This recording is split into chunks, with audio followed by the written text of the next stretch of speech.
La saison 4 est présentée par Groupe Humanova, engagé à transformer les parcours professionnels et les milieux de travail en plaçant la santé organisationnelle au cœur de chaque démarche.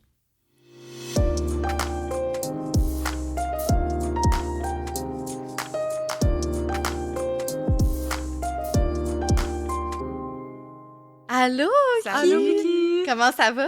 Super bien, très contente d'être là. Merci pour l'invitation. Pareillement. Oui, merci à toi d'avoir accepté notre invitation, d'être là aujourd'hui, Oui. puis Ouais, qu'on passe un moment ensemble. C'est très... petite jasette entre passionnés. Exact. Ouais. Oui, C'est ça. oui, exact. Passionné, c'est le mot, je pense. Oui, Ouais. vraiment. Ouais. Avant qu'on embarque un peu dans le sujet de l'épisode d'aujourd'hui, est-ce que tu voudrais te présenter pour les auditeurs qui ne te connaissent pas? Oui. Ben oui, moi, c'est Vicky. Je suis conseillère en développement organisationnel chez Amélio. Donc, j'accompagne des organisations, création d'un questionnaire sur mesure, analyse de résultats, présentation de rapports exécutifs. Puis, je les aide finalement aussi là, à déployer des initiatives dans leurs organisations là, pour changer, transformer leur culture positivement.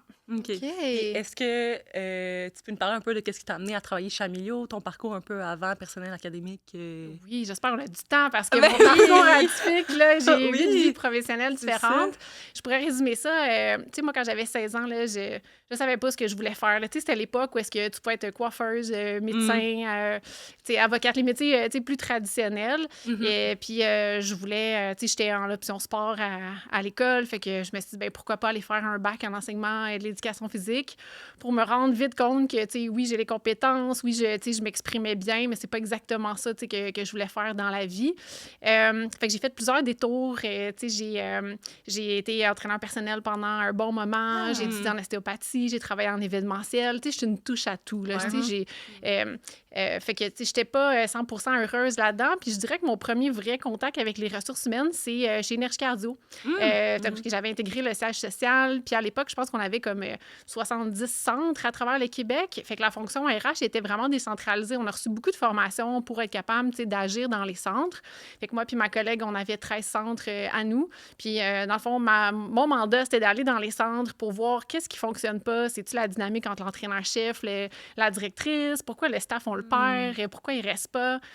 Pourquoi les résultats sont pas au rendez-vous? Fait que déjà, à l'époque, je faisais des genres de mini-sondages, un peu de mobilisation. J'allais poser des questions, tu sais, entrevue de départ. Tu sais, quand on accueillait quelqu'un, je lui demandais, tu sais, ça s'est passé comment ton intégration? Fait que je me suis ramassée aussi à faire du développement de compétences. Il y avait la gestion du changement aussi. Fait que le centre administratif, tu sais, dans le fond, décidait de nouvelles procédures. Bien, il fallait faire passer le message un petit peu, faire avaler la pilule, trouver comment ça pouvait faire du sens dans leur centre. Fait que ça a été comme mon premier contact avec les ressources humaines. Puis, quelques années plus tard, je suis atterrie dans une boîte TI sur la Rive-Nord de Montréal. Puis, mon premier mandat, ça a été la marque employeur de cette organisation-là qui était en hyper-croissance depuis plusieurs années. OK. Fait qu'il fallait qu'on trouve la manière d'attirer des nouveaux talents, de se faire connaître, mais sans les moyens des grandes boîtes de tech tu sais, de Montréal. Donc, par la force des choses, ben, tu sais, j'avais un pied dans l'équipe RH, fait que j'ai pris en charge plusieurs tâches, là, comme tu sais, tout le processus d'accueil, intégration, le recrutement, en fait, tout ce qui me permettait là, tu sais, de saisir l'essence de la culture, puis de pouvoir finalement déployer une marque employeur qui était cohérente, puis qui était alignée avec l'expérience. Puis j'ai joint une équipe, une agence de marketing RH, marque employeur. Puis quand cette boîte-là a fermé, ben, c'est ça qui m'a amenée chez Amélio un peu par la force des choses. Wow, hey, c'est un beau Ouais, parcours. vraiment, c'est genre- Ouais, je t'ai soufflé dans parler, Mais non, mais c'est vraiment un beau Ouais, parcours vraiment. très diversifié, mais en même temps, tu sais, ça t'a tout amené quelque chose, certainement, que tu utilises aujourd'hui dans ton travail. Puis, tu as parlé justement d'un concept super important qu'on va discuter aujourd'hui, qui est la marque employeur. Ouais. Est-ce que tu peux définir concrètement qu'est-ce que c'est pour les gens qui écoutent? Puis, tu as nommé un autre mot aussi que j'aimerais qu'on revienne, qui est culture aussi. Puis peut-être de parler comment que la marque employeur vient s'insérer dans la culture ou s'il y a un lien à faire entre les deux, en fin de compte. Bien, la manière que j'ai trouvée la plus simple de l'expliquer là, à des gens qui ne savent pas c'est quoi du tout la marque employeur, tu sais, c'est un peu le reflet de ta culture. Là, tu sais, c'est un peu ton identité, qu'est-ce que tu fais vivre, c'est quoi l'expérience qui est vécue au sein de ton organisation, dans ton expérience employée. Puis c'est la marque employeur, c'est de la manière dont tu vas la communiquer dans un contexte, par exemple, de recrutement, ce que tes employés vont dire aussi à propos de ta culture et tes anciens employés aussi. Donc, c'est un peu de cette manière-là là, que je le définirais au niveau de la marque employeur. C'est l'identité. Dans le fond, je retiens le mot identité. Ouais. L'identité, comment tu crées ça, dans le fond, une identité dans Oui, une ben, entreprise? c'est un ensemble de plein de choses. C'est toutes les émotions qui sont vécues par les employés, quand ils travaillent, les promesses que tu tiens ou que tu tiens pas. C'est ça, l'ensemble des expériences, des émotions que les employés vivent, c'est ça qui vient nourrir ta culture. Là-dedans, il y a tes valeurs, tous les rituels que tu mets en place, puis tout ça crée un petit peu ton identité. Puis après ça, ben, c'est comment tu la communiques pour que les gens aient envie de venir travailler, puis évidemment, s'assurer que tout ça soit cohérent, là, puis qu'il n'y a pas un clash entre ce qui est vécu et ce qu'on véhicule. Mais c'est quelque chose que tu crées ou c'est quelque chose qui se développe par la force des choses, par les interactions que tu as avec les gens, puis à un moment donné, c'est comme, oups, ben, c'est devenu pas mal ça, notre culture. Oui, c'est ça. Tu sais, moi, quand je suis arrivée, puis je disais, là, tu sais, j'avais le mandat de bâtir la marque en culture, la marque employeur, j'avais pas le mandat de créer quelque chose from scratch. Je suis juste repartie de ce qui était vécu sur le terrain. Donc, je parlais avec les gens, je faisais des interviews, je demandais aux gens dans le processus de recrutement, tu sais, comment ils avaient vécu ça, les employés, les entrevues de départ. Donc, tu sais, j'ai été chercher tout ce qui existait déjà sur le plancher, puis j'ai juste mis des mots là-dessus. Là. OK, fait que c'est vraiment... C'est ça que je me demandais, c'est comment tu peux conceptualiser ça, la marque employeur? Là, tu mentionnais que c'est des mots. Est-ce que c'est des... C'est-tu comme un peu mission, vision, valeur, mais comme la marque employeur, c'est comme des phrases? Comment ça se... Ouais, c'est une bonne question. En fait... Ben, tu sais, on est reparti un petit peu des valeurs, justement. Là. Fait que l'organisation pour laquelle je travaillais avait des valeurs très fortes, là, comme fait partie de la solution, pas d'excuses. Là, fait que c'était quand même des slogans assez forts. Fait que ça venait mettre des mots sur ce qu'on est. Fait que, par exemple, fait partie de la solution, ben, c'est-à-dire que nous, on cherchait à travailler avec des gens qui étaient capables d'identifier des problèmes, mais qui étaient aussi capables de faire partie de la solution, de brainstormer. Donc, ça m'a fait comprendre, OK, c'est quoi le type de personne qu'on a dans l'entreprise, qu'est-ce qui est important pour nous, c'est quoi nos non négociables, puis c'est ces messages-là, finalement, là, que tu véhicules dans ton recrutement, c'est ça. Okay. Mais c'est dans le recrutement, mais est-ce que c'est au day-to-day aussi? Oui, c'est au day-to-day aussi parce que, tu sais, il y a comme la marque employeur, tu sais, on va dire à l'externe, comme je veux rayonner, je veux recruter, je veux, tu sais, que les gens s'intéressent à nous puis aient envie de travailler chez nous. Mais il y a aussi toute la marque employeur interne, tu sais, comme dans les sondages de mobilisation, souvent, les entreprises ont bien hâte de savoir c'est quoi les défis puis les préoccupations qui sont exposées par les employés, mais c'est aussi important de faire rayonner les forces. Fait que si, par exemple, la relation avec le gestionnaire est super positive dans l'organisation, mais c'est quelque chose que je vais avoir envie de véhiculer. Tu sais, si toi, par exemple, tu sais, comment je pourrais dire ça, tu veux venir travailler chez nous, puis tu as le goût d'avoir une belle relation avec ton gestionnaire, bien, si c'est une force dans mon organisation, c'est quelque chose que je vais mettre de l'avant dans ma marque employeur. Puis à l'interne, mais c'est comme un peu d'aider les gens, je vais dire, à retomber en amour avec l'organisation, puis à dire, bien, par exemple, c'est vrai, tu sais, il y a des choses qui ne fonctionnent pas, mais il y a plein de choses qui fonctionnent bien, là, tu sais, certains piliers dans l'organisation. Puis là, tu as mentionné des sondages de mobilisation. Est-ce que ça, c'est un des outils que tu peux utiliser pour créer, en fait, cette marque employeur-là ou comme Oui, exactement. Bien, c'est aller chercher le pouls. Je pense qu'il y a plein de moyens de mesurer ça. Là, comme moi, je suis allée beaucoup... j'aime parler aux gens en personne. Autant des gens qui sont nouveaux. C'est-tu cohérent avec ce qu'on t'avait promis? L'expérience que tu vis, par exemple, dans ton processus d'accueil-intégration. Des gens que ça fait 5, 6, 7 ans, là, eux, ils en ont vu là, des saisons s'écouler, peut-être des années de croissance, des années de décroissance. Ils ont vécu du changement. Fait que, qu'est-ce qui fait que tu travailles encore pour l'organisation? Qu'est-ce qui t'aide à te lever le matin? Puis c'est tous ces petits éléments-là mis ensemble qu'à un moment donné, ça fait une espèce de trame de fond. Puis tu fais comme, OK, là, tu sais, je comprends c'est quoi un peu sur quoi repose ma marque employeur. OK, je sais pas si... C'est trop flou pour toi ou... Ben, en fait, ma question, c'est... OK. Ça me semble être un concept, tu sais, qu'on veut être objectif, c'est mission, vision, valeur. Ouais. Mais... de ce que j'entends, c'est beaucoup subjectif aussi. Tu sais, c'est comment l'employé vit ou expérimente l'organisation, finalement. Fait que, tu sais, concrètement, comment est-ce qu'on peut rendre ça uniforme, disons, pour tout le monde ou que, justement, tu sais, on puisse s'afficher à l'externe avec des clients. Notre marque employeur, elle est celle-ci, considérant que c'est quand même un aspect qui est subjectif chez les employés?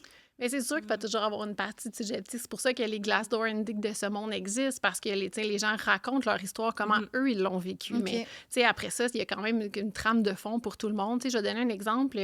L'énoncé de marque employeur pour l'organisation pour laquelle je travaillais, c'était on voulait se positionner comme l'entreprise techno la plus humaine au monde. Fait que, le côté humain, c'était vraiment comme en filigrane, c'est ce qu'on recherchait. Fait qu'après ça, ben, pour bâtir la marque employeur, ou en tout cas mettre des mots dessus, mais moi, j'étais allée m'assurer que toutes les points de contact de l'employé du départ jusqu'à la fin, bon, ça transcendait le côté humain. Fait que là, c'est un peu pour ça qu'on a regardé, hey, les questions d'entrevue, tu t'es senti comment? Est-ce que tu as senti que c'était un interrogatoire ou tu as senti de la chaleur, de la bienveillance? OK, bien là, qu'est-ce qu'on peut améliorer de ce côté-là? Après ça, l'accueil-intégration. Même dans les publications sociales, on les voit-tu, les humains, dans l'entreprise pour laquelle on travaille? Après ça, quand tu veux progresser, quand tu demandes une formation, est-ce qu'on a juste rejeté ta demande? Est-ce qu'on t'a expliqué pourquoi? Fait que je m'assurais que toutes c'est ça, les points de contact reflètent un petit peu l'expérience qu'on voulait faire vivre. Il y a une constante quand même dans les ça, faut que ça soit cohérent, dans le fond. Oui, il faut que ça soit cohérent. Ça prend de la transparence aussi. Là, ce que je trouve que un petit peu l'envers de la médaille, des fois, la marque employeur, c'est que voici comment on est beau, comment on est bon, mais il n'y a personne qui est parfait. Là. Fait que, on est même jusqu'à aller à faire une FAQ dans laquelle on expliquait c'est un petit peu quoi aussi le revers de la médaille. Là, c'est quoi les petits points où est-ce qu'on a à s'améliorer, puis qu'est-ce qu'on... à quoi s'attendre quand tu viens travailler chez nous. Là. Quand on dit, par exemple, si tu es dans le monde de la tech, ça avance vite, bien, nécessairement, il faut que tu aimes un rythme de travail qui est élevé. Sinon, tu risques d'être malheureux chez nous. Il faut que tu sois autodidacte parce qu'il faut toujours qu'on avance. Fait que c'est tous ces petits filons-là, finalement, qui ont fait un tout. Puis après ça, j'ai fait, OK, bien, qu'est-ce qu'on partage aussi, puis en fonction du personnel qu'on veut recruter. Là, je me questionne, est-ce que c'est à l'employé à s'adapter à la marque employeur ou c'est un peu des deux, dans le fond? Ben, en fait, c'est plus comme le reflet, c'est qu'est-ce qui est vécu, puis après ça, c'est qu'est-ce qu'on va choisir de véhiculer. Fait que, je pense pas que l'employé s'adapte à la marque employeur. Tu la vis ou tu la vis pas. Là. Après, ça se peut que, il y a des employés qui ont quitté à un moment donné puis qui ont dit, ben, moi, je me retrouve pas dans ce rythme-là, puis c'est correct, ça enlève rien à l'entreprise, ça enlève rien à l'employé. C'est juste qu'il y a un mauvais fit. Mais moi, ça nous a beaucoup aidé, si je veux, à savoir c'était quoi nos non négociables, puis on s'est rendu, je pouvais prédire à un moment donné, quand ma marque employeur est devenue plus claire, qui allait finir par quitter, là, parce que je le voyais qu'il n'y avait pas d'adhésion à ça. Là, mais la marque employeur reflétait l'expérience globale qui était vécue. Là. C'est ça, fait que c'est une question de fit. Puis est-ce que il y a des choses tangibles, concrètes à la marque employeur? Qu'est-ce qui... Parce que oui, c'est expérientiel, mais... C'est-tu juste basé sur, mettons, quand tu fais des sondages de mobilisation, des trucs comme ça, c'est-tu juste basé sur le ressenti ou l'expérience des employés ou c'est aussi ce qui est offert de manière tangible ou comme... Oui, c'est clair que tous les avantages rentrent là-dedans aussi, parce que ça fait partie de ce que tu offres, ta proposition de valeur. Mais j'essaie de, moi, pas tant mettre l'accent là-dessus dans le sens où tout le monde a fait à peu près la même chose, puis revenir vraiment à la base. Fait que, par exemple, si je m'adresse à un développeur qui est plus junior, ben peut-être que lui, il a le couteau dans les dents, il est en début de carrière, il veut apprendre, il veut pas qu'on le mette sur des projets qui seront pas stimulants. Fait que quand je vais parler de mon organisation à lui, bien, je vais mettre en valeur peut-être certains éléments qui vont lui parler, alors que si je m'adresse à un développeur qui est senior, qui est plus en fin de carrière, qui a peut-être une envie qu'on consulte son expertise sur des projets plus stratégiques, bien, je vais pas mettre en valeur les mêmes éléments avec lui qu'avec l'autre personne. Est-ce que tu penses aussi que la marque employeur, elle est essentielle pour assurer une performance de l'entreprise? Est-ce que, justement, de se positionner sur certains aspects, c'est essentiel pour la pérennité et la performance de l'entreprise? Bien, c'est essentiel jusqu'à temps que tu sois, tout le temps, là, comme la perte d'équilibre vient mettre en lumière un peu tes failles. Puis on l'a vécu là, avec la pandémie, puis toute la pénurie de main-d'œuvre qui est arrivée. Il y a plein de monde qui se disait pourquoi j'investirais dans la marque employeur? Ça a toujours bien fonctionné. J'ai toujours réussi à recruter des gens. Puis là, du jour au lendemain, la situation change. Le rapport de force est inversé. Puis là, les gens étaient comme, ouais, OK, c'est quoi, c'est déjà la marque employeur? Puis pourquoi il faut que j'investisse là-dedans? Là?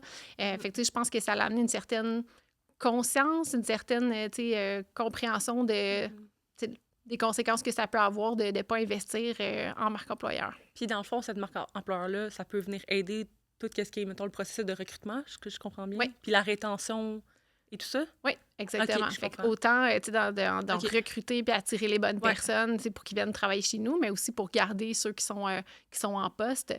Les gens, quand on leur demande est-ce que vous nous recommanderiez comme un bon lieu de travail, vont souvent se positionner comme dans 3 grandes catégories. Là, les ambassadeurs, là, ceux qui embrassent vraiment l'organisation, vivent principalement du positif.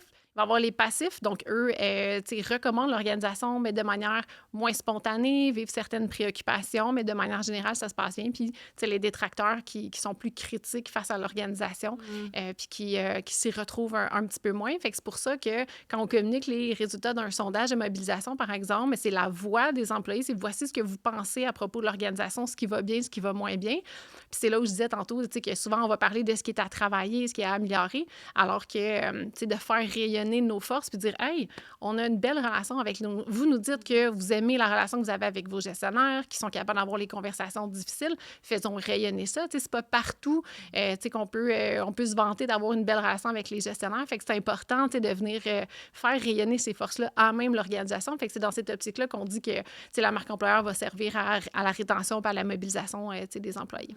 Okay. C'est quoi les petits gestes, mettons, que tu peux faire au quotidien quand tu es un employé pour que la marque employeur rayonne?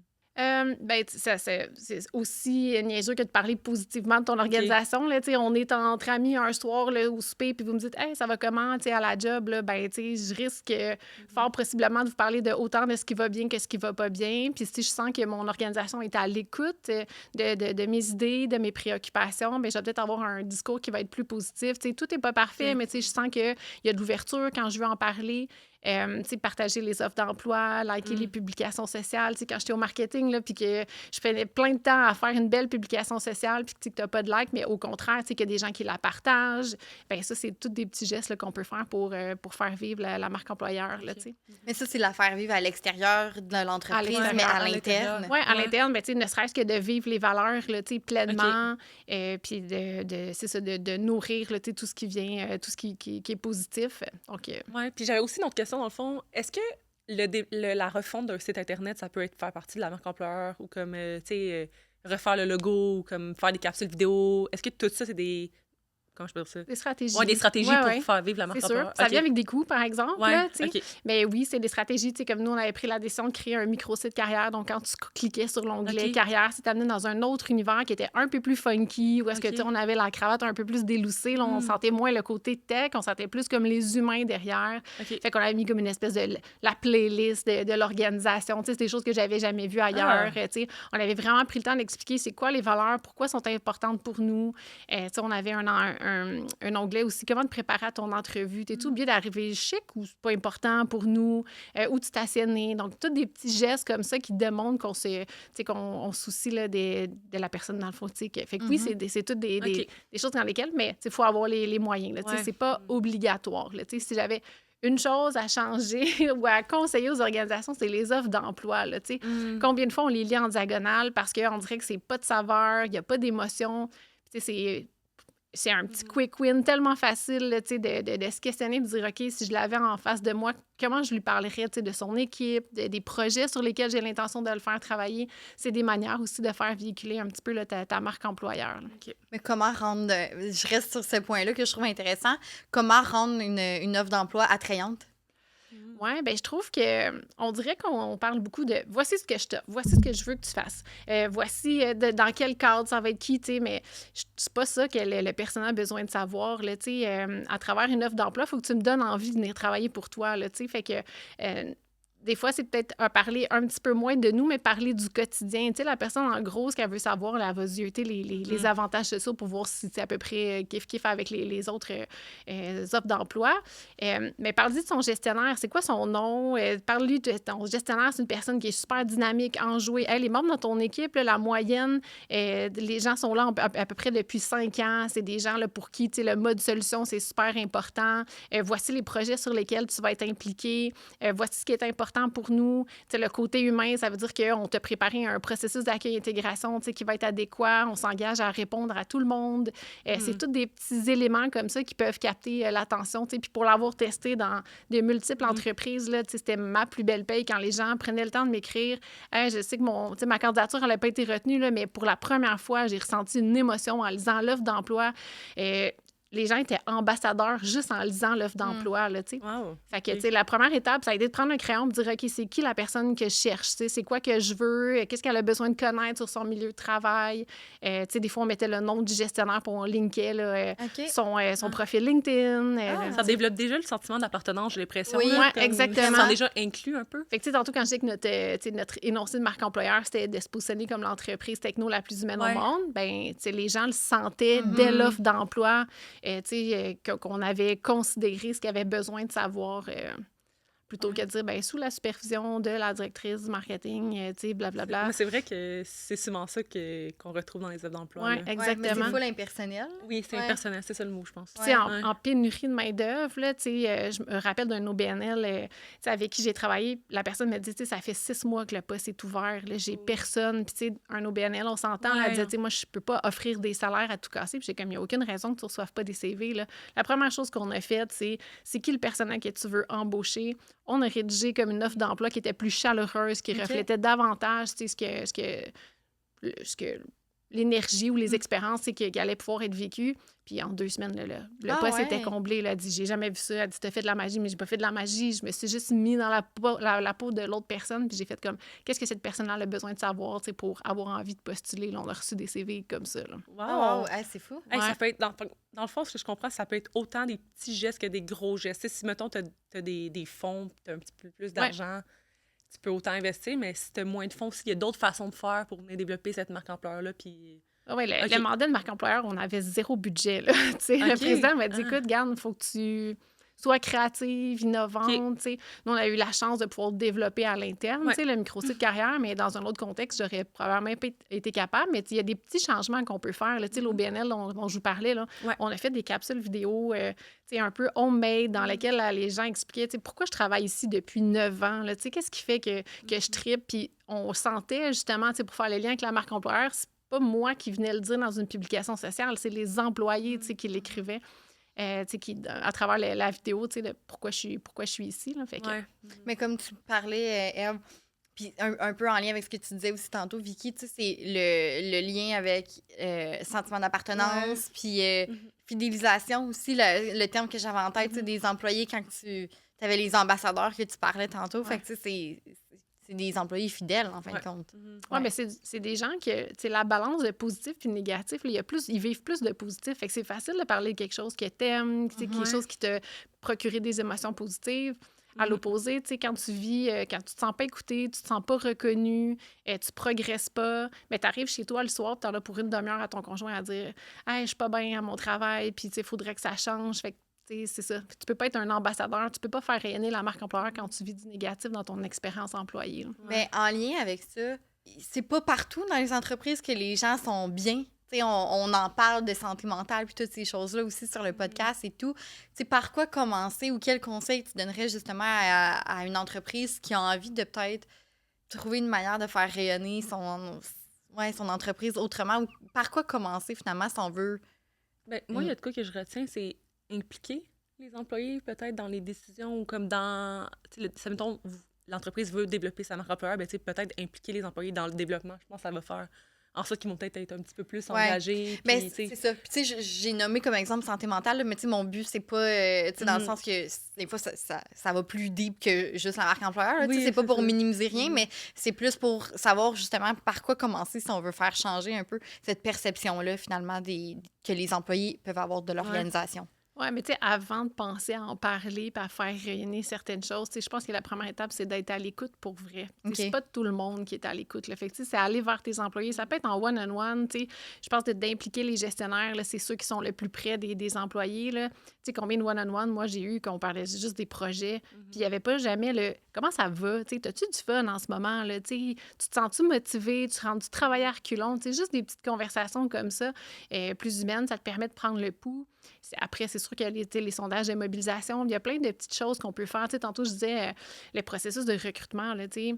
À un moment donné, je me suis dit, ben je vais aller prendre le pouls, tu sais, de voir comment ça se passe. Fait que j'appelais les gens, j'envoyais des courriels. J'étais comme, as-tu 2 minutes, viens me dire comment tu t'es sentie avec la recruteur, tu sais. Les questions, ça faisait-tu du sens? As-tu l'impression on t'a traité comme il faut?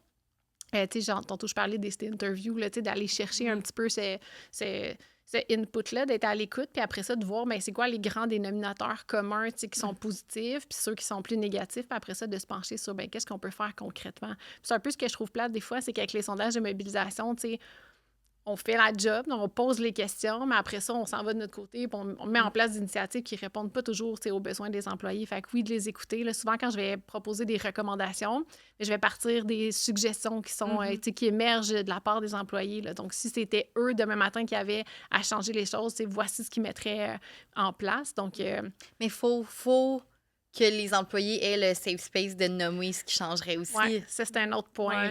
Puis autant qu'on voit des organisations où est-ce que les employés sont super participatifs, le taux de participation au sondage est super élevé, beaucoup de commentaires de qualité. Puis t'en as d'autres où est-ce que les gestionnaires ils mettent plein de préoccupations, ils disent moi, j'ai dit à mes employés qu'on ne répondait pas au sondage, ils ont peur. Fait que c'est un mot qui est très... c'est ça, la sécurité psychologique. Puis même, employé gestionnaire. Là, si mon gestionnaire est toujours occupé, sa porte est toujours fermée, ça fait 3 fois que j'ai dit que je vais lui parler de quelque chose, puis jamais disponible, ça se peut que j'aie pas le sentiment de sécurité pour dire je me sens démotivée en ce moment. Là, Puis là, ça fait plusieurs fois qu'on mentionne sondage de mobilisation. Ouais. Puis je pense que je sais c'est quoi être mobilisé, là, mais est-ce que tu voulais un peu définir c'est quoi en fait ça? Parce que je sais que chez Amélio, vous faites beaucoup de ça, en fait, des sondages de mobilisation. Fait que si tu peux l'expliquer un peu dans tes mots, c'est quoi? Oui, dans le fond, c'est que, on va avoir une douzaine de facteurs, de sous-facteurs, là, qui va du sens au travail, la reconnaissance, la relation avec les gestionnaires, les collègues, l'autonomie, on va poser des questions sur différents facteurs, puis on va analyser, on va poser des questions pour avoir un petit peu la perception, des employés, puis ça va nous permettre de voir, c'est quoi les grandes forces qui émergent, de ce sondage-là, puis c'est quoi les 3-4 grandes préoccupations. Puis pourquoi on va extraire la tendance des commentaires pour venir nuancer un petit peu quand on dit les gens ont l'impression de manquer de reconnaissance. À quel niveau? Là, pourquoi? Là, puis on va voir émerger des tendances. Là. Puis y a-tu des entrevues? Excuse. En fait, je voulais juste revenir sur ta question. Comment tu définirais la mobilisation? La mobilisation, c'est différent pour chacun. Là, ça va être chaque employé va avoir des éléments plus importants pour lui. Fait que, peut-être que moi, ce qui va contribuer à me mobiliser, c'est d'avoir une rémunération adéquate, de la flexibilité pour m'occuper de mes enfants, puis une belle relation avec mon gestionnaire. Pour un autre, ça va être le sens au travail, ça va être l'autonomie. Fait qu'on peut avoir des éléments qui nous motivent. L'important, c'est ça, c'est de savoir qu'est-ce qui mobilise nos employés puis qu'est-ce qui les démobilise. Fait que si, par exemple, il ressort que, je sais pas, on manque d'autonomie, nos gestionnaires font de la microgestion, puis ça contribue à démobiliser les employés, on va essayer de s'attaquer à ce facteur-là plus précisément pour essayer de renverser la vapeur puis amener plus de sentiments de mobilisation. Puis être mobilisé, c'est-tu vouloir aller travailler? C'est quoi, mettons, c'est-tu vouloir performer, être bien? Ouais. Encore là, je pense que la définition peut être différente pour chacun. Je pense qu'on n'a pas tous le même niveau. Moi, je suis quelqu'un de très passionné. Le sens au travail, c'est super important. Je veux être aligné avec la mission, avec les valeurs. Puis il y a quelqu'un d'autre qui va dire, pour moi, tant que j'ai une rémunération de base, que j'ai une belle relation avec mes collègues, ça contribue juste ça à ma mobilisation. J'ai pas besoin d'être amie avec mes collègues ou de rentrer mon travail, je pourrais le faire dans n'importe quelle organisation, autant que j'ai du fun. Fait que je pense que ce qui est important, c'est pour un gestionnaire, c'est de savoir qu'est-ce qui mobilise puis qu'est-ce qui démobilise mes employés. Moi, c'est une des premières questions que je demandais. Là.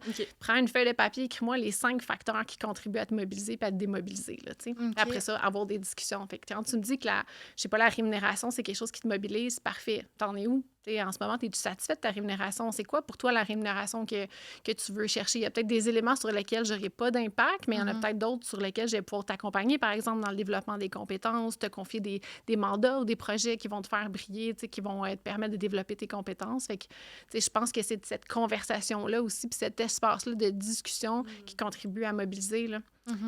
C'est dans la connaissance de ses employés beaucoup. Moi, ça me fait penser à ce que Simon Grenier disait, que, en fait, dans n'importe quel...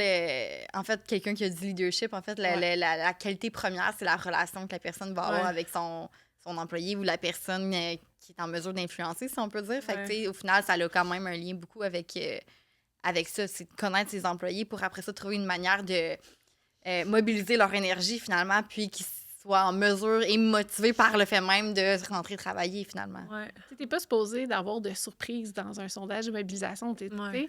Puis, étrangement, c'est complètement l'inverse qui arrive. Là. Quand je présente les résultats, des fois, à la haute direction, les RH vont souvent être plus près, vont me dire « Ah oui, c'est ça, on s'attendait à ce que ça ressorte. » Puis la haute direction, des fois, sont comme « Hein? Ben voyons donc, là, la reconnaissance des employés, là, on fait un party de Noël, on a des midi pizzas, là, comment ça se fait qu'ils sont pas contents? » Là? Puis là, c'est comme s'ils venaient de tomber des nues. Là. Fait que, il y a une différence entre je suis consciente de ce que j'offre, mais est-ce que je le sais, comment c'est vécu, comment c'est reçu par les employés? Puis c'est là, je pense que des fois, il y a un clash. Mais c'est ça, puis je trouve ça quand même intéressant de te poser la question parce que les questionnaires, parfois, tu n'as pas nécessairement les raisonnements en arrière des réponses. Est-ce que tu fais aussi des entrevues individuelles pour aller voir un peu c'est quoi l'expérience qui est vécue, en fait, par ces employés-là? Non, chez Amélie, on fait pas de... Non, mais souvent, c'est ce qu'on va recommander aux équipes RH, là, justement. Là, qu'est-ce que vous avez en place pour venir soutenir? Il y en a des fois aussi des équipes qui vont dire, oui, on a fait le sondage, mais après ça, on va aller faire des petits ateliers de co-développement sur une base volontaire pour vraiment aller creuser certains enjeux. Des fois, il émerge beaucoup de détails dans les commentaires, des fois très peu. Fait qu'on peut rester un peu, c'est ça, sur notre fin, comme des fois, on a un portrait vraiment précis là, de ce qui se passe. OK, fait que toi, dans le fond, tu fais la première partie qui est le sondage de mobilisation, tu partages les résultats. Est-ce que tu amènes des recommandations, des interprétations? Est-ce que tu leur donnes aussi... C'est ça, des pistes d'action par la suite? Comme... Oui, tout à fait. On va croiser. C'est sûr que plutôt que de donner des... Tu sais, moi, je suis pas dans l'organisation, fait que je sais pas des fois tout ce qui se passe. Fait que je vais surtout comme me nourrir, tu sais, des solutions, des idées qui ont émergé des commentaires pour faire des recommandations. Mais oui, on va croiser l'information aussi. Tu sais, des fois, les gens...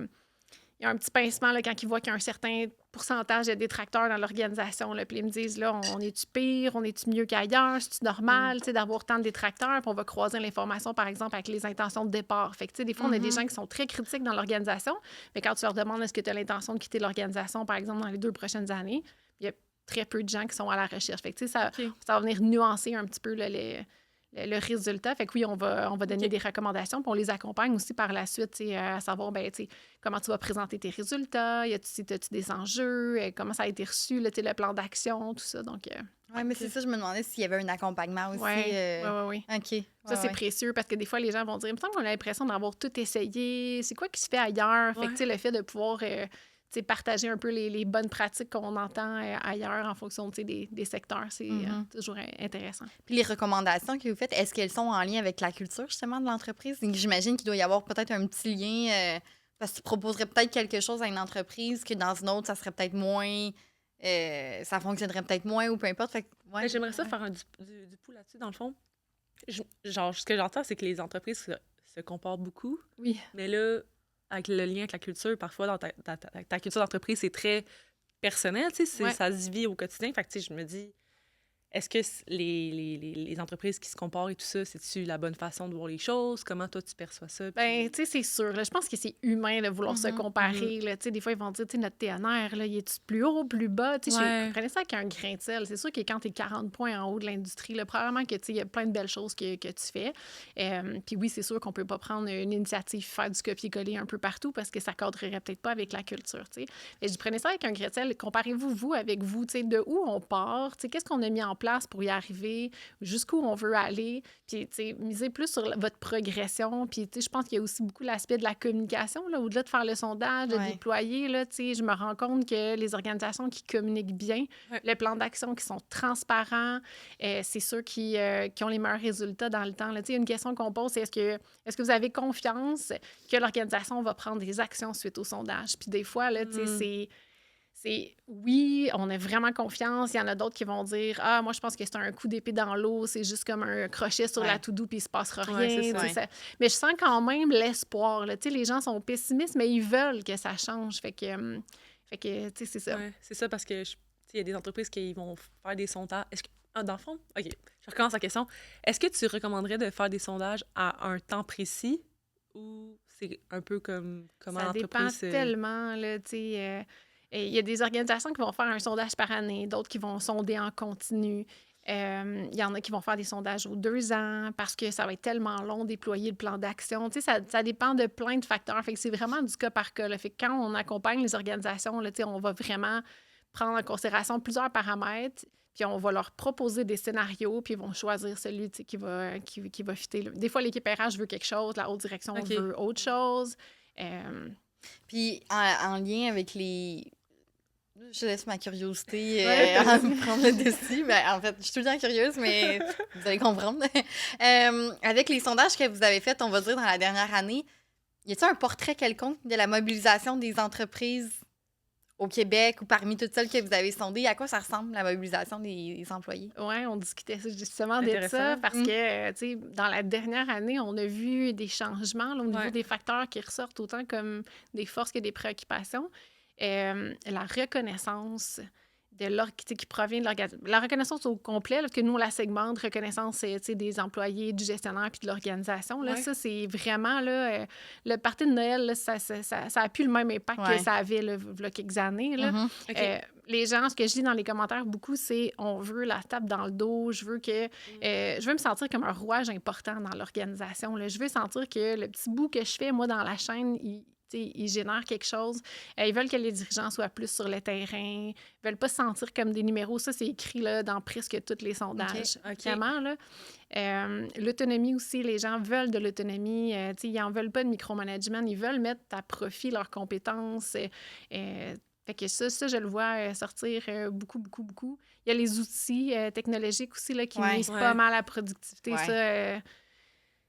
Ça ressort souvent. Puis sinon, la relation de gestionnaire, c'est souvent positionné comme une force. Je suis super fière, d'ailleurs, de voir que les gens disent on a des bons gestionnaires. Tu sais, c'est pas facile d'être un gestionnaire aujourd'hui. Là, ça prend beaucoup d'intelligence émotionnelle, des skills, du temps. Puis on le sait qu'on presse tout le temps les citrons. Là. Fait que de savoir que la plupart tirent leur épingle du jeu, là, je suis super fière de voir ça. Ouais. Il y a comme un chiffre par rapport à la vision que les employés ont du monde du travail.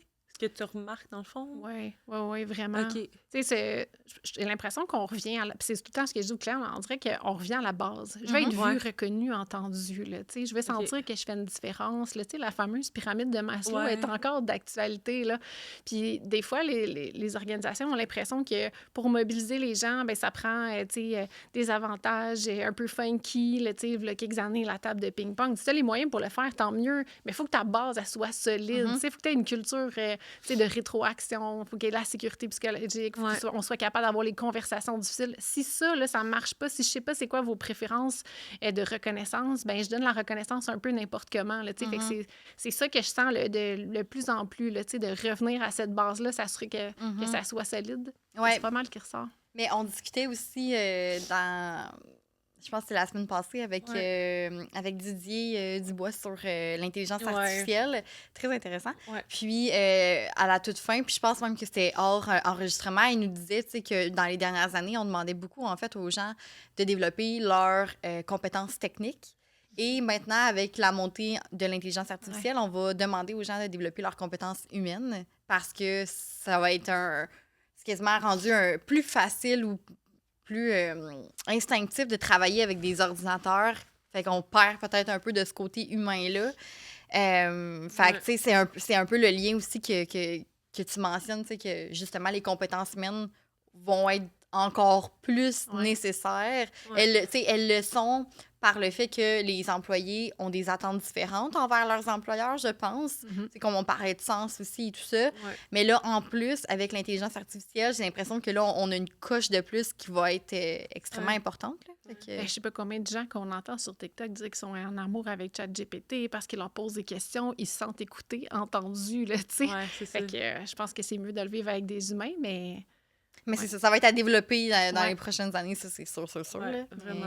Est-ce que tu avais d'autres choses sinon à mentionner au niveau de peut-être expérience employée, marque employeur, qu'on n'a peut-être pas mentionné dans la discussion puis que tu aimerais apporter? On avait parlé de démobilisation aussi, là, de repérer les signes rapidement. Là. Je trouve que c'est tellement sournois. On parle beaucoup de mobilisation, mais il faut aussi être capable d'avoir l'intelligence de déceler la démobilisation avant qu'elle arrive à un stade là, où est-ce que t'en as marre de l'organisation. Puis je trouve que c'est quelque chose qu'on doit développer aussi. Puis dès qu'on parle du sujet de la démobilisation, les clients là, sont tout oui, là, ils nous écoutent, ils sont « Ah oui, c'est intéressant », tu sais. Fait qu'il y a plein de signes, puis les causes, on en a parlé, là, c'est tous les facteurs qu'on a nommés. Il y en a un, c'est de la démobilisation pour un, ça va être le manque de sens au travail, l'autre, c'est la relation avec les gestionnaires. Fait que déjà, connaître c'est quoi qui mobilise mon employé. Puis, la démobilisation, je dis souvent que c'est sournois, ça arrive doucement, puis il y a certains signes qu'il faut être... je pense une responsabilité partagée. Là. C'est pas juste la job du gestionnaire. Là. Si toi puis moi, on est des collègues puis que je vois que tu amènes des muffins, tu es tout le temps de bonne humeur, puis là, tout d'un coup, tu es plus isolé, bien, c'est des signes qu'il faut qu'on soit capable là, d'adresser. Fait que c'est ça, de reconnaître les signes de démobilisation avant qu'il soit trop tard, avoir les conversations. Tu sais, quitte à se tromper, là, d'aller voir son employé, dire, je te trouve différent d'habitude, ça va-tu à la maison, au travail, tu veux-tu qu'on en parle? Mais souvent, on n'a pas ces espaces-là, justement, pour l'ouvrir, ou la sécurité psychologique, d'être capable de dire, ouais, je me sens démobilisée, là, tu sais. Mais quand tu approches ce sujet-là avec les chefs d'équipe ou les professionnels RH et tout ça, est-ce que tu abordes la mobilisation ou la démobilisation? Comment t'approches ces concepts-là, finalement? Oui, bien, ça peut être un peu des deux, tout dépendant de la situation. Les gestionnaires, qui vont me dire, moi, mes employés vont bien. Puis là, je dis, OK, puis cet employé-là, qu'est-ce qui le mobilise? Est-ce que tu le sais? Qu'est-ce qui pourrait, ou au contraire, contribuer à le démobiliser? Puis là, ils sont comme, je sais pas, fait que c'est... Ouais. C'est comme d'expliquer ta réponse, dans un sens, là. Genre, c'est comme de te poser la question de oui, ils vont bien, mais pourquoi ils vont bien? Oui, bien, c'est ça. Souvent, d'avoir des conversations, as-tu du plaisir en ce moment? Puis si tu le vois des fois, puis il y a des gestionnaires qui me disent, ouais, je l'ai vu qu'il était démobilisé, mais j'ai rien fait parce que c'est inconfortable, d'aller là, puis d'avoir ces conversations-là. Puis des fois, je dis... On peut faire une introspection aussi. J'ai-tu été à l'écoute? Ah ouais, c'est vrai, ça fait 3 fois qu'elle me dit qu'elle veut me parler de quelque chose. Fait que, Mais c'est ça revient beaucoup aussi aux compétences humaines. Il y a l'intelligence émotionnelle beaucoup là-dedans. Oui, exact. Puis il faut que tu prennes le temps. Là, souvent, les gestionnaires, ce qu'ils nous disent, c'est on est débordés, on éteint des feux, ils ont le rôle opérationnel, ils ont la gestion. Puis juste gérer les humains, ça pourrait être la job à temps plein. Là, Puis souvent, ils n'ont pas été formés.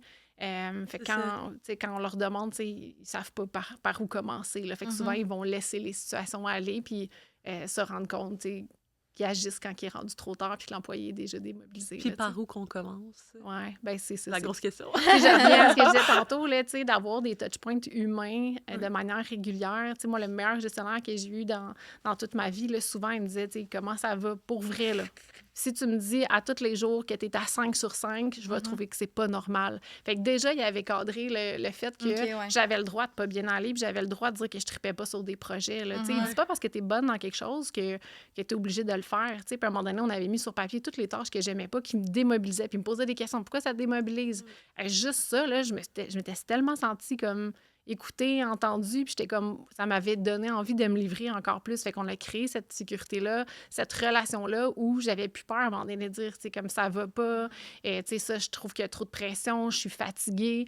Mais c'est rare qu'on a ces conversations-là. Tu sais à quoi ça me fait penser? Ça me fait penser quand tu as un employé qui est compétent, puis on dirait qu'il est comme, s'il est très bon, tu veux tout de suite le mettre dans un poste de gestionnaire, mais tu lui poses même pas la question si, est-ce que tu veux avoir ce rôle-là maintenant? Puis c'est ça me fait penser à connaître tes gens aussi, de comme pas leur imposer de monter la hiérarchie ou quoi que ce soit. Oui, exactement. Puis, c'est vrai. Puis je pense que même les employés, là, on se pose pas la question. On dirait que c'est ça la ligne. Je vais avoir des nouveaux défis. Je vais pouvoir... Puis on a toutes des raisons différentes d'accepter un rôle de gestionnaire. Fait que déjà, de poser cette question-là, toi, ça a été quoi tes motivations? C'est extrinsèque, c'est intrinsèque de devenir gestionnaire? Qu'est-ce qui se fait triper? Qu'est-ce que tu aimes moins dans ce rôle-là? Fait que c'est l'expérience employée, mais l'expérience gestionnaire aussi. Oui, c'est ça. Mais il peut y avoir aussi d'autres façons d'évoluer dans une organisation. Il suffit d'en discuter aussi en chef d'équipe puis employé pour avoir une vision complètement différente. Dans les sondages, des fois, on dit, comme...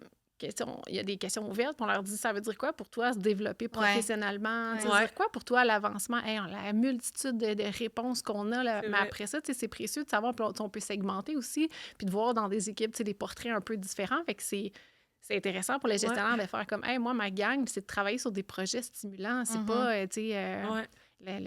avancer puis se développer, c'est pas nécessairement prendre un rôle de gestionnaire. On peut devenir expert dans son rôle. C'est une belle question, je trouve. Qu'est-ce que ça veut dire pour eux, le développement professionnel? Parce que ça peut être une piste de solution aussi pour la mobilisation. Oui, puis il y a des gens, des fois, qui savent pas quoi répondre. Ils sont comme, c'est la première fois qu'on me pose cette question-là. Mais c'est ça, il faut que ça revient à la connaissance de soi, là, j'ai l'impression. Là. Ouais, Faut que tu poses la question, faut que tu prennes un moment pour y réfléchir aussi. Ouais. Mais c'est une question qui...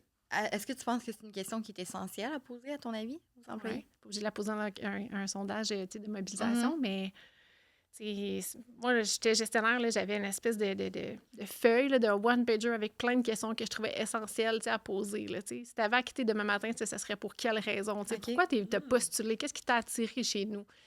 Parmi les valeurs qu'on a, laquelle tu t'identifies le plus? C'est quoi les projets que tu aimes, les projets que tu n'aimes pas? Fait que tu apprends à connaître, tu ne poses pas tout ça la première fois, mais souvent, là, c'est ce que je disais, une question par-ci par-là dans les one-on-one, à un moment donné, j'avais un portrait assez clair de la personne. Puis là, je pouvais dire, toi, tu m'as dit que c'était super important pour toi, l'autonomie. Je t'en donne-tu assez de l'autonomie? Trouves-tu que je fais de la microgestion? Fait que la personne, au début, était comme, pourquoi tu me. Je veux pas te blesser. J'ai dit, non, si je te pose la question, c'est sincèrement, j'ai besoin de le savoir parce que si je te supervise trop et que tu veux plus de liberté, il faut que je le sache. T'sais, si je le sais pas, je peux pas, mais je pense pas qu'on a ces conversations-là dans les organisations. Là. Ça revient à la relation que tu as avec ton gestionnaire. Ouais. C'est pour ça que je disais, c'est lui là, qui est sur le front line, le gestionnaire, là, en haute direction. Ouais. Là, des fois, je dis, je comprends que les employés veulent que vous soyez sur le plancher, mais c'est pas leur rôle. Là, fait que c'est pour ça qu'il faut cascader là, cette information-là, impliquer les gestionnaires dans le plan d'action, justement, pour qu'ils ne se sentent pas comme passifs. Ouais. Puis même des fois, je parle beaucoup d'éducation aussi avec mes clients par rapport à, quand vous allez présenter les résultats, c'est pas comme vous, l'équipe RH, ou vous, l'organisation, qui allez porter des initiatives. C'est sûr que si tu as à refaire une équité interne au niveau du salaire, oui, mais si par exemple, dans une équipe, on dit il manque de reconnaissance ou il manque de rétroaction, c'est quand la dernière fois que tu as offert la rétroaction à un de tes collègues? Sais-tu comment offrir la rétroaction constructive, là? Non, c'est toutes des choses qu'on peut faire émerger du terrain, dire, nous, on veut, vous nous avez dit que vous vouliez une culture d'entreprise où il y avait plus de rétroaction, tout le monde va s'y mettre. Fait que, on peut prendre une feuille de papier et dire, toi, là, c'est quoi ta relation avec la rétroaction? T'es-tu à l'aise, pas à l'aise? Ah non, moi, si tu me donnes la rétroaction, je me sens attaquée, ou non, moi, je suis pas confortable d'en donner. Mais déjà, de le savoir que t'es pas à l'aise à recevoir la rétroaction, mais ça va venir teinter un peu la manière dont je vais t'en offrir. Fait que je trouve que c'est toutes des petites... je reparle encore de la base, mais c'est toutes des petites conversations essentielles que des fois, j'ai l'impression là, qu'on va pas trop là, puis on mise sur la table de ping-pong les avantages sociaux. T'sais. Moi, je serais fière si demain matin, j'avais une entreprise dans ma marque employeur, de dire, chez nous, on va être capable de se dire les vraies choses. Si tu viens travailler chez nous, on va être capable de t'en offrir, on s'attend à ce que tu en offres. Ça, c'est un non négociable pour nous. Là. Fait que, c'est pour ça que je disais, ça peut être n'importe quoi que tu véhicules un peu dans ta marque employeur, mais autant que c'est quelque chose qui est incarné. Là, J'ai une question en lien avec ça. Mettons, attends, comment je verbalise ça? Mais parce que ce que j'entends aussi, c'est changement. T'sais, même s'il y a on change pour le mieux, de manière positive, ça reste un changement. Est-ce que tout le monde est super impliqué, super partant de se développer, de faire les choses différemment? Est-ce que même les employés les plus mécontents embarquent quand même? Parce que c'est confortable aussi de connaître le fonctionnement d'une entreprise. Fait que comment... C'est ça qui est difficile, tu sais. C'est ça, les organisations, des fois, elles me disent « au prochain sondage, tu sais, je peux-tu espérer passer de, mettons, son résultat, c'est 4,7 à 5,6? » Je suis comme « ça marche pas comme ça, là, tu sais. » Puis il y en a qui vont être réfractaires. Il y en a qui sont bien, là, dans leurs préoccupations, là, tu sais, qui disent qu'ils veulent que les choses changent, mais qui s'investissent pas. Fait que non, tu sais, c'est ultra difficile. Bon, on voit pas des grandes améliorations d'un sondage à l'autre, là, parce qu'il y a beaucoup de travail à faire, là, tu sais. Okay. Même si tu me dis, on fait l'exercice de la rétroaction, là, ça se peut que demain matin, je shake un peu de la patte là, quand je vais avoir à t'offrir de la rétroaction. Ça se peut que j'évite, que j'embarque pas dedans. Fait que c'est pour ça qu'il faut s'appuyer beaucoup sur nos ambassadeurs, ceux qui tirent l'organisation vers le haut, mais on ne pourra jamais avoir tout le monde au même niveau. C'est du travail à moyen-long terme, tu dirais? Oui. OK. Ouais. Tout dépendant, c'est quoi la nature des changements. Là, si tu pars d'un sondage de mobilisation où les gens disent que c'est un environnement de travail toxique versus la relation avec les gestionnaires, on est à 7,1 puis il y aurait matière à s'améliorer, c'est pas le même topo. Là, OK. Puis, juste pour que ça soit clair pour moi, les chiffres dans les échelles que tu as dans ton sondage, c'est de 0 à 10? Oui. OK. Dans le fond, c'est qu'il y a une moyenne pondérée là, pour, en fonction de ta réponse, on ramène ça sur 10, puis ça te donne un indice de mobilisation là, sur 10. Est-ce que tu as déjà vu des scores à 10? Non. Non. Fait qu'il y a toujours place à la Ah, ouais. Ouais. OK. Ouais. Puis t'as vu des scores, j'imagine, à l'inverse, qui très bas. Ouais, j'en ai vu des très Plus bas. souvent, j'imagine. Ouais. Ben là, je veux pas... T'es Non, pessimiste. Non, mais on dirait avec le portrait qu'on parlait un peu tantôt, Ouais. Ah ben, on a mis ça, non, de manière générale, Ouais. ça va bien. Là. OK. Tu sais, il y a comme un code de couleur, là, tu sais, Ouais, OK. vert, jaune puis rouge. C'est sûr que j'en vois des résultats dans le rouge, mais ça va être 1 ou 2 tu sais, facteurs. Ce sera pas l'ensemble là, tu sais, des facteurs. Généralement, là, on est tu sais, dans du jaune puis dans du vert. Là, fait que c'est plus comme on a une marge de progression, des améliorations. Mais des fois, c'est là que c'est difficile parce que tu dis, il me semble qu'on fait déjà plein de choses. Là. Qu'est-ce qu'on pourrait faire de plus ou de mieux? Tu as l'impression des fois que les gens sont pas nécessairement contents. Fait que... Je trouve d'où l'importance d'avoir peut-être quelqu'un qui peut accompagner, avoir un point de vue externe. Peut-être, ça va peut-être aider à décoller peut-être le nez de la photo proche, là, j'ai l'impression. Là. Puis, exemple, qu'une entreprise a des couleurs rouges, c'est quoi leur réaction, eux? Est-ce qu'ils vont dire c'est la faute à eux? Ils vont prendre tout le blâme sur eux? C'est quoi les réactions? Ça parle beaucoup de la culture, justement. Là, fait qu'il y a autant des gens qui vont dire on n'est pas surpris, on le sait qu'on a ça à travailler. Des fois, il y a des éléments de contexte. Là, le DG a démissionné. Ou on vient d'avoir. C'est contextuel aussi. Oui, c'est ça. Mais puis il y en a qui sont super surpris, il y en a qui sont fâchés. Je le dis toujours là, dans l'introduction, quand je commence à présenter le rapport exécutif, je dis ça se peut qu'il y ait des résultats qui piquent un petit peu. Il ne faut pas le prendre personnel, il faut accueillir ça avec bienveillance. Peut-être que vous ne serez pas d'accord avec ce que je vais ramener comme grande tendance, comme résultat, mais c'est quand même le reflet de ce que vos employés... Puis même s'il y a un employé qui n'est pas content, puis tous les autres sont contents, bien, son expérience à lui, elle est valide quand même. Fait qu'après ça, il faut chercher à comprendre pourquoi, qu'est-ce qu'on peut faire, puis... Le but, c'est pas d'identifier personne, c'est pas de mettre la faute sur un tel, c'est plus de dire, OK, on part de là, puis tout ce qu'on peut faire, c'est s'améliorer. C'est ça. Est-ce qu'il y a une dernière chose que tu aimerais mentionner, qu'on n'a peut-être pas parlé? On a couvert quand même bien le sujet, je pense, mais il y a peut-être des questions qu'on n'a pas posées ou des choses qu'on n'a pas pensées, moi, puis Eve, que toi, tu te dis, ça, je voulais en parler, puis c'est important. Y a-t-il quelque chose que tu aimerais rajouter à notre conversation? Je pense que ça a été quand même complet. Là. On a exploré autant l'expérience employée que la marque employeur. S'il y a peut-être une chose que j'aimerais que les gens retiennent, c'est que c'est ça, la marque employeur, ça n'a pas besoin de coûter cher. Ça peut être des petits gestes qu'on fait. Il faut s'assurer, c'est ça, que ça soit cohérent avec l'expérience. Puis c'est ça, de faire preuve d'introspection, de ne pas avoir peur, là, c'est ça, d'avoir les conversations difficiles ou de se faire dire qu'est-ce qui va moins bien dans l'organisation. Là, le but, vraiment, moi, je dis tout le temps, si tes employés te parlent, qu'ils répondent à tes sondages, puis qu'ils mettent des commentaires, c'est signe qu'ils veulent faire partie de la solution. Là. Fait que, vois ça plutôt comme positif. Là, Ah, mais c'est un beau message, tu penses? Oui, on serait rendu au jeu meilleur. Oui! Est-ce que tu connais les jeux meilleurs? Un peu, oui. Oui. On les utilise, moi, Pierre, dans le fond, pour clore nos épisodes. C'est comme un peu des questions là, pour apprendre à connaître l'humain derrière du professionnel. Là, c'est le jeu table ronde. Puis les jeux meilleurs, en fait, c'est des jeux québécois, dans le fond. Fait que Ariane a présélectionné 5 questions. 5 cartes. Tu peux en piger une, puis y répondre. Ça marche. Tiens, je prends la première qui me vient. Quel conseil as-tu reçu et que tu n'as jamais oublié? J'en ai parlé pas mal aujourd'hui, mais c'est avoir le courage d'exprimer tes préoccupations. Parce que j'étais le genre de fille qui voulait tellement pas blesser les gens. Puis on apprend un peu aussi, là, un peu par notre éducation, à être gentille, polie, puis tout ça. Puis c'est extrêmement difficile pour moi de donner de la rétroaction à quelqu'un parce que je me disais, d'un coup, qu'elle prend mal ou qu'il prend mal, tu sais. Puis, c'est ça, il y avait quelqu'un qui m'avait dit, les gens peuvent pas changer s'ils savent pas, ce qu'il y a.